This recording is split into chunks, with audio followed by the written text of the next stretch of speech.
Our last story today involves this little-known part of copyright law. We've never talked about this before, and so we're going to spend a moment on this short page here before we go to the case. This is a community-supported legal education channel. Find out how you can support our mission at the links in the description below. This is the termination of transfers and licenses under 17 U.S.C. Section 203. Again, who has ever heard of Section 203? Well, Section 203 permits the authors, or if the authors are not alive, their surviving spouses, children, grandchildren, executors, administrators, personal representatives, or trustees, to terminate grants of copyright assignments and licenses that were made on or after January 1st, 1978, which is when the latest iteration of the Copyright Act was, that's not when it passed, that's when it went into effect. When certain conditions have been met, notices of termination may be served no earlier than 25 years after the execution of the grant, or if the grant covers the right of publication, no earlier than 30 years after the execution of the grant, or 25 years after publication of the grant, whichever comes first. That's kind of complicated, and we're not going to spend a lot of time figuring all that out, but somewhere around 25 to 30 years after you have granted a copyright to someone else, you can claw it back. You serve your notice of termination. The termination of a grant cannot be effective until 35 years after the execution of the grant, or if it contains the right of publication, no earlier than 40 years after the execution of the grant, or 35 years after publication. That's giving time for someone to sign an agreement before the actual publication. It's going to be five years there. So somewhere around 35 to 40 years after you've assigned, or 35 years after you're published, you could claw back the copyright, the assignment. Literally, if you've licensed it, we'll get into the effects of this in a moment, but this is huge. This means that someone could assign a copyright.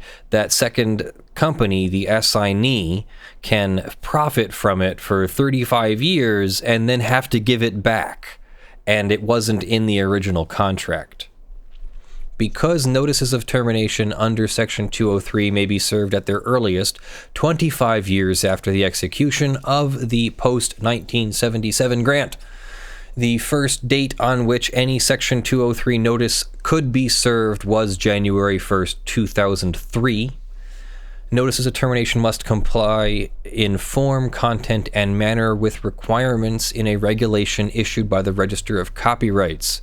The proposed regulation governing notices of termination was based on the existing regulations in Section 304, which permits termination of grants of copyright assignments and licenses during extended renewal term for pre-1978 works.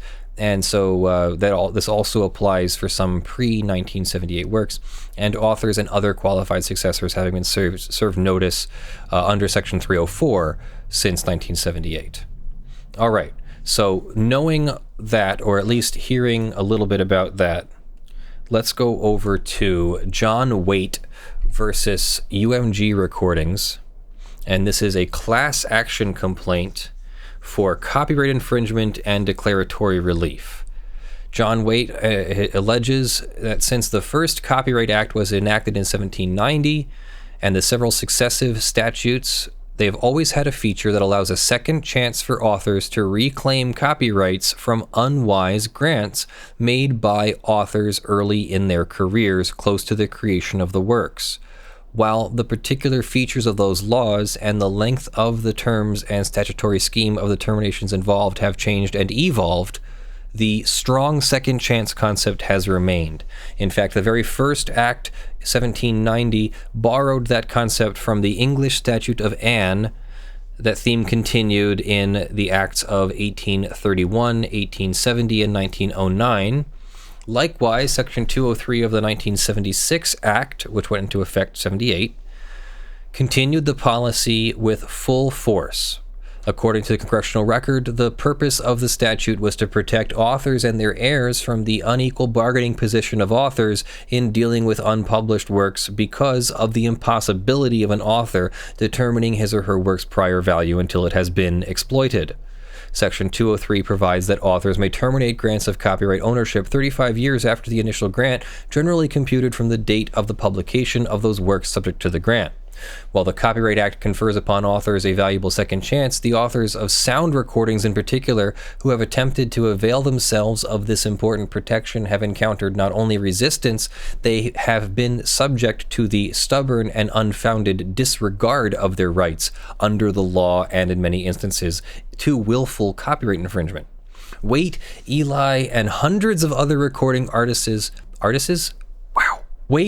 and hundreds of other recording artists have served notices of termination upon UMG pursuant to Section 203, but UMG has routinely and systematically refused to honor them. These refusals are made in every instance on similar legal grounds that the sound recordings created by artists under contract with UMG are works made for hire and therefore not part of the subject matter of Section 203. UMG claims that the recordings are works made for hire because of contractual language that is found in every UMG recording agreement. As a result of UMG's policy, UMG has refused to acknowledge that any recording artist has the right to take over control of the sound recordings or enter into an agreement with a different label for exploitation of the recordings after the effective date of termination. In many instances, UMG has continued to exploit the recordings after the effective date, thereby engaging in willful copyright infringement of the United States copyright in those recordings. As a result of UMG's action, they have effectively stymied any chance that the class plaintiffs have of entering into a new agreement with a third party or exploiting the recordings themselves, as is their right.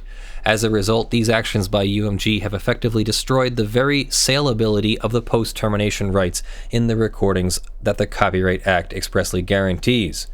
On the count of UMG's repeated, methodical, willful copyright infringement, actual and statutory damages are the remedy. For those recordings which the associated notice of termination has not reached its effective date, the proper remedy is declaratory relief. With regard to both copyright infringement and all recordings which the notice of termination has been sent to UMG, injunctive relief addressing and preventing their lawless behavior is warranted. Therefore, plaintiffs bring this class action for copyright infringement, declaratory relief, injunctive relief on behalf of themselves and others similarly situated who have sent notices of termination to UMG with an effective date of termination on or after January 1st, 2013, or more precisely described below. And let's see, we're going to skip a little bit here. They allege copyright infringement, that they've properly served a notice of termination August 30th, 2016. The effective date of termination was May 22nd, yet UMG continues to exploit the album. And let's skip now then to UMG's motion to dismiss.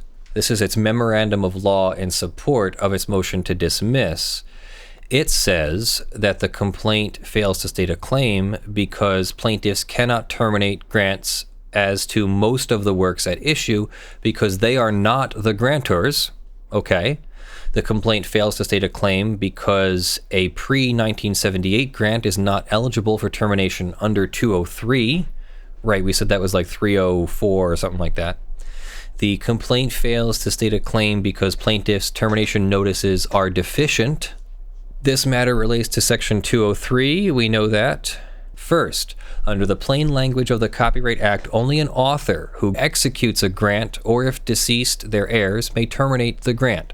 Here, as to all of the agreements involving Waite's sound recordings and one of the agreements involving Eli's sound recordings, plaintiffs did not grant any transfer of copyright. Instead, any grants respecting those works were made by third parties that provided plaintiffs services and the fruits of those services to predecessors of UMG or its affiliates. Because plaintiffs were not the grantors, they are not entitled to terminate the grants. Second, the other agreement involving Eli is not eligible for termination pursuant to Section 203 because the parties executed that agreement prior to January 1st, 1978, and Section 203 only applies to grants executed after that date.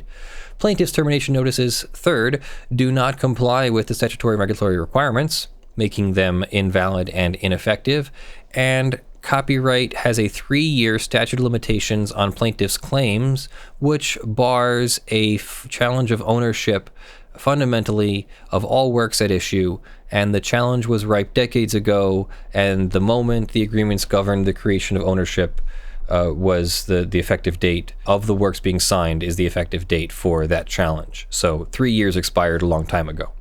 Importantly, plaintiffs' copyright infringement claims are entirely premised on the validity of their termination notices, and so that should fail as well. Instead of being automatic, the termination of a transfer or license would require the serving of an advance notice. These requirements include a brief statement reasonably identifying the grant to which the notice of termination implies, and a clear identification of the date of execution of the grant being terminated.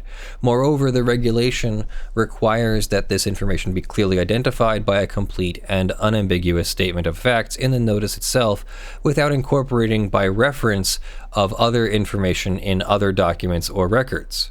The contractual relationships pursuant to which UMG or its affiliate obtained copyright ownership of these albums was primarily made not with the artists themselves, but rather with a loan-out or other company who agreed to furnish the recording services to plaintiffs, to record and deliver sound recordings featuring plaintiffs, and to vest copyright ownership of those sound recordings in predecessors of UMG or its affiliate.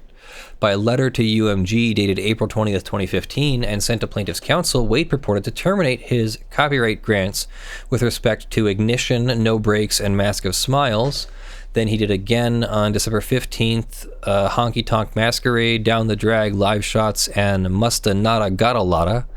Notably, these termination notices did not specifically identify the grants that they were purporting to terminate, did not include the date of execution of the grants, and did not identify all the parties to the agreements governing the grants. Despite these clear deficiencies, plaintiffs seek declaration that their notices are valid and damages for copyright infringement based on the effective date of those terminations. And then they're going to argue that the complaint fails to state a claim because they are not the grantors. Let's see. Waite did not execute any of the grants he now seeks to terminate as a purported author of the corresponding works, and they've included exhibits, which we're not going to look at. Instead, any grants were made and executed by various loan-out companies and entered into agreements with UMG's affiliate, and Waite admits as such. Specifically, Waite's loan-out company, Heavyweight Inc., executed an agreement with Chrysalis Records in 1983. Waite's loan-out company Moonwalk Music executed an agreement with Capitol Records, a predecessor of UMG, and in 1985 Waite's loan-out company Diamond Stripe executed an agreement with Capitol. To the extent that these agreements were a grant of rights, it was the loan-out company, not John Waite, that granted the transfer of copyrights pertaining to the Waite recordings at issue. Similarly, Eli was not the grantor in the agreement executed in 1979, which I'm going to skip that part. Under the plain language of the statutes, plaintiffs simply do not have the authority to effectuate termination of these grants. Only a grantor can do so, as the agreements referenced above, because neither plaintiff is the grantor. The court should also dismiss the complaint because plaintiff's termination notices did not contain the information required by the applicable regulation and are therefore invalid. As noted above, a termination notice must include a brief statement reasonably identifying the grant to which the notice of termination applies and a clear identification of the date of execution of the grant being terminated. Plaintiff's termination notices are fatally deficient in both respects. Their putative identification of the purported affected grants is woefully inadequate, and they do not include any date of execution whatsoever. As a result, the plaintiff's termination notices failed to effectively terminate any copyright grants. They also did not comply with the applicable regulation, allegedly. They do not reasonably identify the grant to which the notice of termination applies. Plaintiffs provided brief statements. All grants or transfers of copyright and all rights of copyright proprietor, including publication and recording rights, without limitation, are terminated, etc. All grants and transfers of copyrights and all rights of copyright proprietor, including publication, recording rights, and about sound recordings without limitation, etc. For example, Waite purports to terminate a grant dated in or about 1981 between the members of the recording group called the Babies and Chrysalis Records, but there is no such agreement covering the sound recordings identified in Waite's notice. Based on UMG's records, the record identified in Waite's notice appears to be governed by a series of agreements from 1981, 83, 85, entered into by various furnishing companies providing Waite's services, not the Babies, to either Chrysalis or Capital. Indeed, the complaint itself confirms the inaccuracy and inadequacy of Waite's putative termination notice. Nothing in plaintiff's allegations respecting Waite's reference of termination of any grant respecting a recording group called the Babies. The defects in the notices are not harmless errors, although the regulation provides that harmless errors shall not render the notice invalid. Both plaintiffs' failures to reasonably identify the grants at issue and their failure to identify the date of execution of the grants at issue materially affects the adequacy and information required to serve the purposes of 203. UMG has undertaken a reasonable effort to ascertain which grants plaintiff seeks to terminate. For the reasons set forth above, none of the agreements that UMG has identified is actually terminable under Section 203. Moreover, as to Eli, even though the UMG's response to Eli's termination notice identified 2 agreements covering the works that Eli's notice listed, the complaint references only the first of those agreements. As a result, UMG was and is left to speculate as to which grants the notices purported to terminate and to fully and fairly evaluate the timeliness, scope, and validity of those notices. And then they claim that the court should dismiss the complaint as untimely. Plaintiffs claim ownership of the works at issue. This challenge was ripe when the agreements at issue were executed. At that time, plaintiffs affirmed that they were not legal authors and owners of copyrights in the works at issue. Instead, they affirmed that another party was and is the legal author of those works and was and is the owner of, from the outset and in perpetuity, of the corresponding copyrights. Plaintiffs' claims are therefore time-barred under the Copyright Act's 3-year statute of limitations. I don't know about that argument, but they're trying to say that the claims were ripe decades ago because they expressly acknowledged and agreed that they were not authors and copyright owners in their contracts. I wonder if the court will agree that they were not the owners and authors because they signed an agreement. Now, if that agreement says that this is a work made for hire, yeah, it's a work made for hire. But if that agreement is deficient and doesn't expressly complete the requirements of the work made for hire doctrine, then it's possible they're not works made for hire. So we will click track on this and we will follow this story and get back to you about the validity of the copyright termination right. What do you think about that?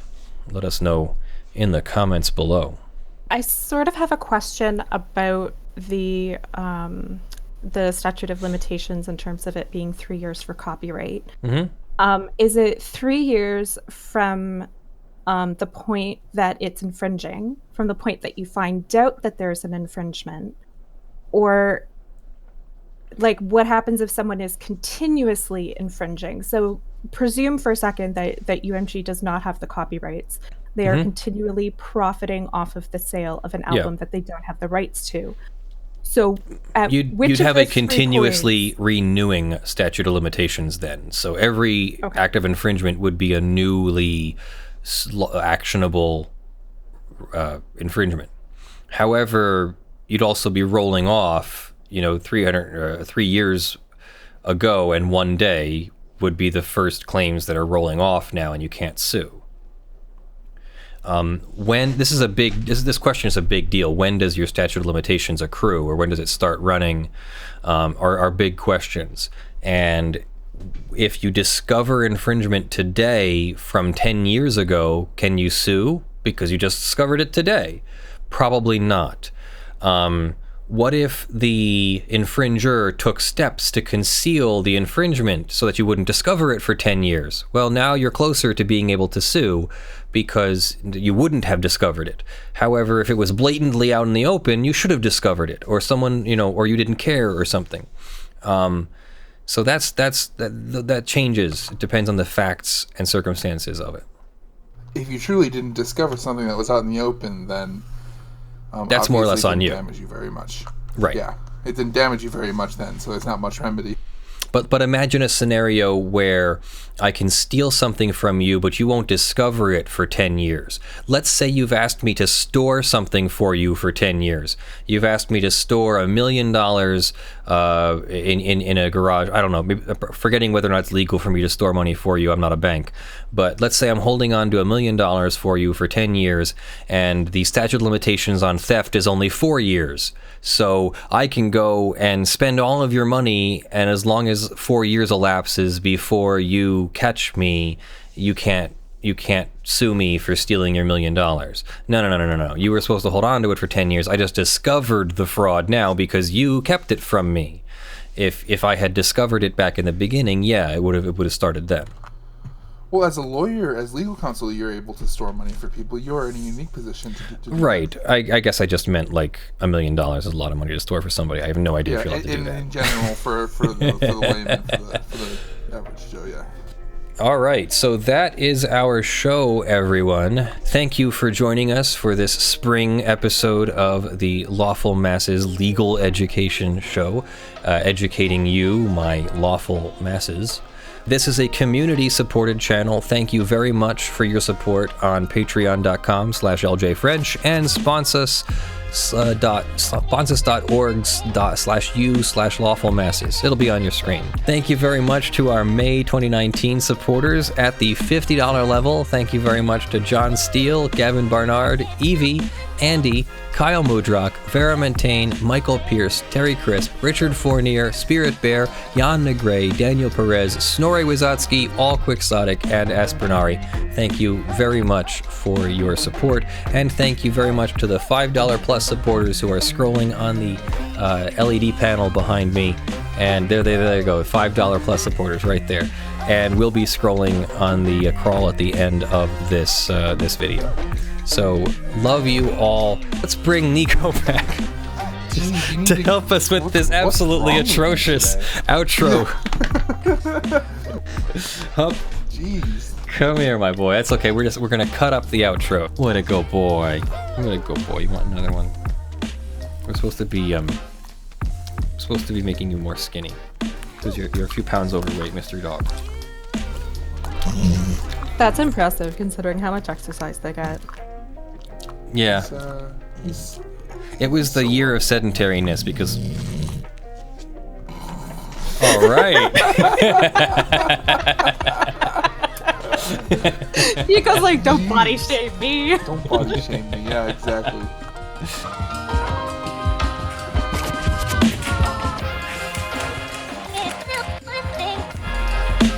Stay.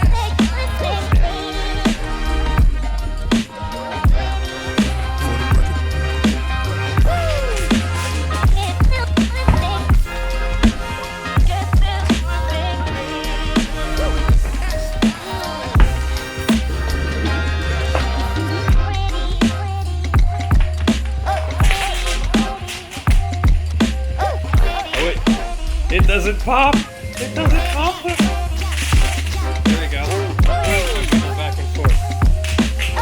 Go backwards.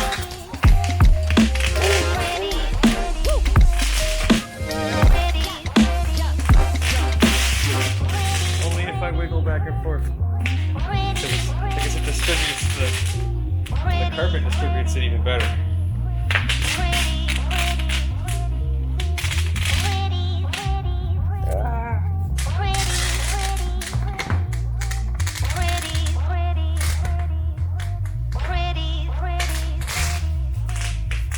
Alright, well that worked half as well as I had hoped.